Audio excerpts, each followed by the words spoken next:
గౌరవ ముఖ్యమంత్రి వర్యులు శ్రీ రేవంత్ రెడ్డి గారికి, అట్లాగే రాష్ట్ర కాంగ్రెస్ కమిటీ అధ్యక్షులు శాసన మండలి సభ్యులు శ్రీ మహేష్ కుమార్ గౌడ్ గారికి, ఫ్లోర్ లీడర్స్గా ఈ రాష్ట్ర ప్రభుత్వం చేస్తున్నటువంటి మంచి కార్యక్రమాన్ని అభినందించడానికి ఇక్కడికి చేసినటువంటి అక్బరుద్దీన్ గారికి, కోనంనేని సాంబశివరావు గారికి, నాతోటి సహచర మంత్రివర్గ సభ్యులందరికీ, రాష్ట్ర ప్రభుత్వ విప్పులకి, అట్లాగే corporation financial corporations SC BC minority tribal corporations అధ్యక్షులందరికీ, శాసనసభ్యులందరికీ, శాసన మండలి సభ్యులందరికీ నా హృదయపూర్వకమైనటువంటి నమస్కారాలు. చీఫ్ సెక్రటరీ గారు కూడా ఉన్నారు, వారికి కూడా, రాష్ట్ర ప్రభుత్వ ఉన్నతాధికారులందరికీ కూడా నా నమస్కారాలు. ఈ పవిత్రమైనటువంటి శాసనసభలో ఈ రాష్ట్ర ప్రభుత్వాన్ని ఎన్నో ఆశలతో ఎన్నుకున్నటువంటి రాష్ట్ర యువత కోసం రాష్ట్ర ముఖ్యమంత్రి శ్రీ రేవంత్ రెడ్డి గారి నాయకత్వంలో ఇప్పటికే ప్రభుత్వ ఉద్యోగాల ద్వారా 56,000 ఉద్యోగాలు నియామక పత్రాలను కూడా అందించడం జరిగింది. రాష్ట్ర చరిత్రలో బహుశా ఒక దశాబ్ద కాలం పైబడి గ్రూప్ 1 పరీక్షలకు సంబంధించి ఒక్కసారి కూడా పరీక్ష నిర్వహించలేదు. అటువంటిది కేవలం ఒక సంవత్సర కాలం లోపలనే గ్రూప్ 1 పరీక్షలు నిర్వహించడమే కాదు, రిజల్ట్స్ కూడా ప్రకటించి దశాబ్ద కాలంలో కనీ విని ఎరగనటువంటి రీతిలో పెద్ద ఎత్తున గ్రూప్ 1 రిజల్ట్స్తో ఈరోజు రాష్ట్రంలో ఉన్నటువంటి యువత ఆనందోత్సవాల్ని ప్రకటిస్తూ ఉన్నారు. పబ్లిక్ సర్వీస్ కమిషన్ ప్రక్షాళన ద్వారా క్యాలెండర్తో ఎప్పుడు పరీక్షల నోటిఫికేషన్లు వస్తూనే ఉన్నాయి. అది ఏ స్థాయికి వెళ్ళిందనంటే, ఒకప్పుడు నోటిఫికేషన్లు కావాలని ధర్నాలు చేసే పరిస్థితి నుంచి నోటిఫికేషన్లు అన్నీ పెద్ద ఎత్తున వస్తూ ఉన్నాయి. ఒకదానికొకటి కొంత గ్యాప్ ఇవ్వండి, మాకు కొన్ని ఆపండి అని చెప్పి రాష్ట్రంలో ఉన్నటువంటి నిరుద్యోగ యువతి యువకులు ఆందోళన చేసే అంత స్థాయిలో ఈరోజు రాష్ట్ర ప్రభుత్వం నోటిఫికేషన్స్ ఇస్తూ ఉంది. ఒక పక్కన తెలంగాణ రాష్ట్రం వస్తే మా అందరి జీవితాల్లో వెలుగు నిండుతాయని ఆశించినటువంటి యువతకి ప్రభుత్వ ఉద్యోగాల ద్వారా ఉద్యోగాలు కల్పిస్తూనే, ప్రభుత్వ ఉద్యోగాల్లో రిక్రూట్మెంట్లో రానటువంటి వాళ్ళు ఎవరైనా మిగిలిపోయి ఉంటే వారికి కూడా స్వయం ఉపాధి అవకాశాల ద్వారా వాళ్ళ కాళ్ళ మీద వాళ్ళు నిలబడి వాళ్ళ కుటుంబాన్ని పోషించుకొని ఈ సమాజంలో ఆత్మగౌరవంతో తలెత్తుకొని బతకడం కోసం ఒక కార్యక్రమాన్ని తీసుకోవాలని చెప్పి ముఖ్యమంత్రి రేవంత్ రెడ్డి గారు ఆలోచన చేసి క్యాబినెట్లో ఉన్నటువంటి సహచర మంత్రివర్గ సభ్యులందరితో మాట్లాడి ఒక కార్యక్రమాన్ని పెద్ద ఎత్తున తీసుకుందాం. 10 ఏళ్ళు సెల్ఫ్ ఎంప్లాయ్మెంట్ స్కీమ్ కింద ఏ ఒక్కడికి రూపాయి ఇవ్వలేదు. దీని మీద మనం నిర్దిష్టమైనటువంటి ప్రణాళిక చేసి ఒక కార్యక్రమాన్ని చేయాలని చెప్పి వారు ఒక మంచి మనసుతో క్యాబినెట్ సహచరులందరితో మాట్లాడితే క్యాబినెట్ అంతా ఆలోచన చేసి రాష్ట్ర వ్యాప్తంగా మొట్టమొదటిసారి ఒక 10 సంవత్సరాల తర్వాత, అంతకు ముందు కూడా నాకు తెలిసి నేను ఆనాటి ప్రభుత్వంలో కూడా ఉన్నాను, బట్ ఒకటేసారి 6,000 కోట్ల రూపాయలతో నిరుద్యోగ యువతీ యువకుల కోసం సెల్ఫ్ ఎంప్లాయ్మెంట్ పథకాన్ని ప్రకటించినటువంటి దాఖలాలు లేవు. నేను కొన్ని దశాబ్దాలుగా చూస్తున్నాను. ఎస్సీ కార్పొరేషన్ కానీ, లేకపోతే బీసీ కార్పొరేషన్ కానీ, మైనార్టీ కార్పొరేషన్ కానీ, లేకపోతే గిరిజన కార్పొరేషన్స్ కానీ అరకొరగా నిధులు ఇచ్చేవాడు.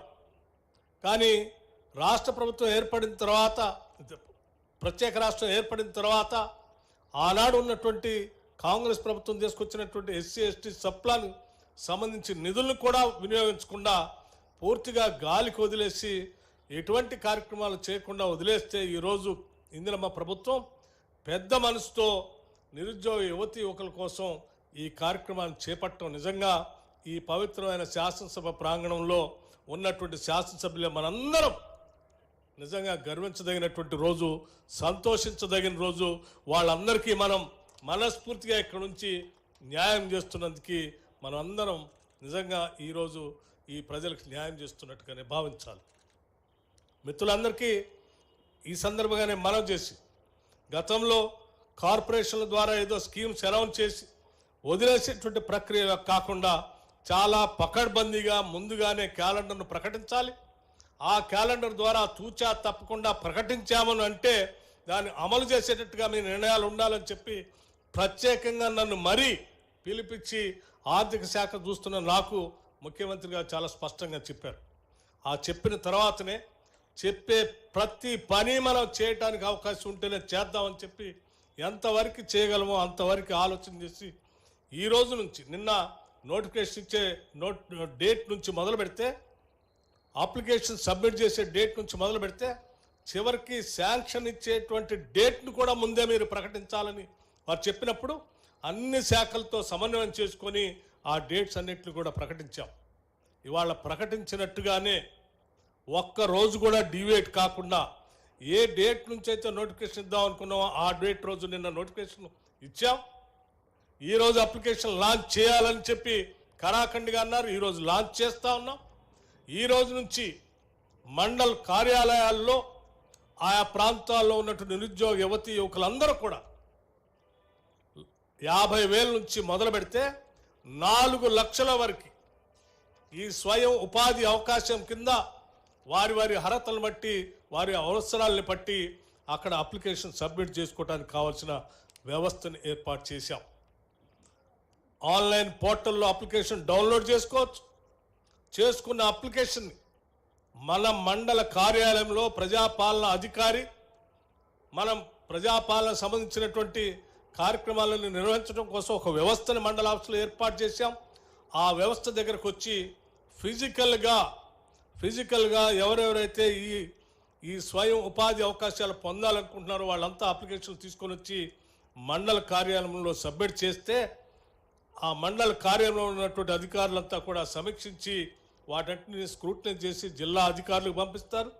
జిల్లా అధికారులంతా కూడా స్క్రూటినీ చేసి కలెక్టర్ ఆధ్వర్యంలో ఆ స్క్రూటినీ చేసినటువంటి కార్యక్రమాన్ని అంతా కూడా వాటన్నిటినీ సక్రమంగా ఉన్నాయో చూసిన తర్వాత శాంక్షన్ చేసేటువంటి ప్రక్రియని చివరిగా ఇన్ఛార్జి మంత్రివర్యులు ఆ లిస్ట్ అంతా చూసి అప్రూవ్ చేసి అంతిమంగా ఈ రాష్ట్ర అవతరణ దినోత్సవం జూన్ 2వ తారీఖు నాడు రాష్ట్ర వ్యాప్తంగా అందరికీ శాంక్షన్ లెటర్లు ఇచ్చేటువంటి కార్యక్రమానికి సంబంధించిన క్యాలెండర్ను కూడా ఇప్పుడే ప్రకటిస్తున్నాం. ఈ ప్రకటన, ఈ క్యాలెండర్ అంతా కూడా రాత్రి ముఖ్యమంత్రి గారు నన్ను, special chief secretary finance Ramakrishna Rao గారిని, ఆర్థిక శాఖకు సంబంధించినటువంటి వాళ్ళని, ఎస్సీ శాఖకు సంబంధించిన సెక్రటరీస్ని, బీసీ శాఖకు సంబంధించిన సెక్రటరీస్ని, ట్రైబల్ వెల్ఫేర్ సంబంధించిన సెక్రటరీస్ని, మైనార్టీ కార్పొరేషన్ శాఖకు సంబంధించిన సెక్రటరీస్ని అందరినీ పిలిచి దీని మీద 4 గంటలు రివ్యూ చేసిన తర్వాత సంపూర్ణంగా విధి విధానాలు క్రియేట్ చేసి ఈరోజు సాయంత్రం శాసనసభ ప్రాంగణంలో ఒక్కరోజు కూడా ఆలస్యం చేయకుండా దీన్ని లాంచ్ చేయాలని చెప్పడంతో ఈరోజు 4 గంటలకి ఈ కార్యక్రమాన్ని ఇక్కడ ఏర్పాటు చేయటం జరిగింది. మిత్రులందరికీ నేను శాసనసభ్యులుగా మన దగ్గర మన నియోజకవర్గాల్లో ఉన్నటువంటి అనేక మందికి వారికి అనేక రకాలైనటువంటి వాగ్దానాలు చేసి వారి సమస్యలు విని మనమంతా ఇక్కడికి వచ్చాం. వారి సమస్యలన్నింటినీ పరిష్కారం చేయటం కోసం పెద్ద ఎత్తున దాదాపు 5 లక్షల మందికి లబ్ధి చేకూరే విధంగా ఈ కార్యక్రమాన్ని జూన్ 2వ తారీఖున మనం తీసుకున్నాం. అంటే దాదాపు ఒక్కొక్క శాసనసభ నియోజకవర్గానికి 5,000 మంది నిరుద్యోగ యువతీ యువకులకి సెల్ఫ్ ఎంప్లాయ్మెంట్ ద్వారా అవకాశాలు పొందే విధంగా ఈ రూపకల్పన జరిగింది.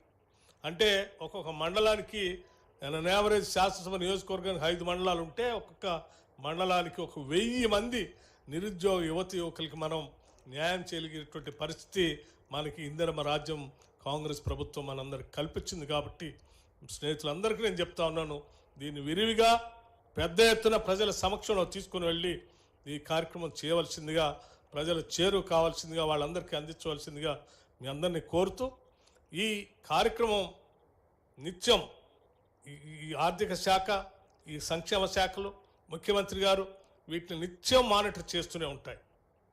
దాంతోపాటు అవసరమైన మేరకు బ్యాంకింగ్ వ్యవస్థతో కూడా మానిటర్ చేసి ఎస్ఎల్బిసి మీటింగ్ పెట్టి వారితో కూడా ఒప్పించిన తర్వాతనే ఈ కార్యక్రమం తీసుకున్నాం. కాబట్టి ఇది అత్యంత విజయవంతమైనటువంటి కార్యక్రమం. రాజీవ్ యువ వికాసం ఈ రాష్ట్రంలో ఉన్నటువంటి యువత తలరాతని మార్చేటువంటి ఒక గొప్ప స్కీమ్ ఇది.